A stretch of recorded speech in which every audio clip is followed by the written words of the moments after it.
एक आदमी और उसकी पत्नी चिड़ियाघर घूमने गए। वो देखते देखते वो बंदर के पिंजरे के पास पहुंचे।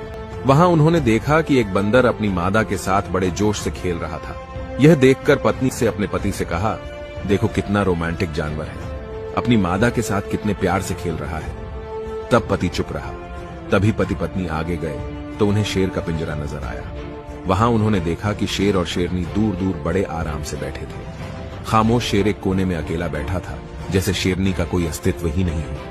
यह देखकर पत्नी ने थोड़े दुखी मन से कहा, कैसे जानवर है, बिल्कुल अलग ही बैठा है, जैसे शेरनी को जानता ही नहीं। इनका आपस में बिल्कुल प्यार नहीं लगता। तभी पत्नी को एक पत्थर दिया और कहा, इस पत्थर को जरा शेरनी की तरफ फेंको। और जैसे ही पत्नी ने शेरनी की तरफ पत्थर फेंका, तभी शेर दहाड़ता हुआ अपनी शेरनी की रक्षा के लिए आगे आया।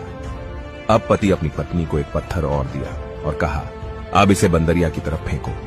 जैसे ही पत्नी ने पत्थर फेंका, वो बंदर अपनी मादा को छोड़कर खुद की जान बचाने के लिए तुरंत पेड़ पर चढ़ गया था। दोनों जानवरों को प्रतिक्रिया समझाते हुए पति ने अपनी पत्नी से कहा, बंदर की तरह झूठे और असंवेदनशील लोग अपने खोखलेपन को छिपाने के लिए अक्सर इस तरह के बाहरी दिखावे वाले रोमांस का ढोंग करते हैं। वहीं इसके विपरीत शेर की तरह लोग हैं, जो दिखावे से दूर तनाव मुक्त होकर अपनी जिंदगी आराम से जी रहे हैं। और आज के समाज में हमारे आसपास बंदर ज्यादा है और शेर बहुत कम है।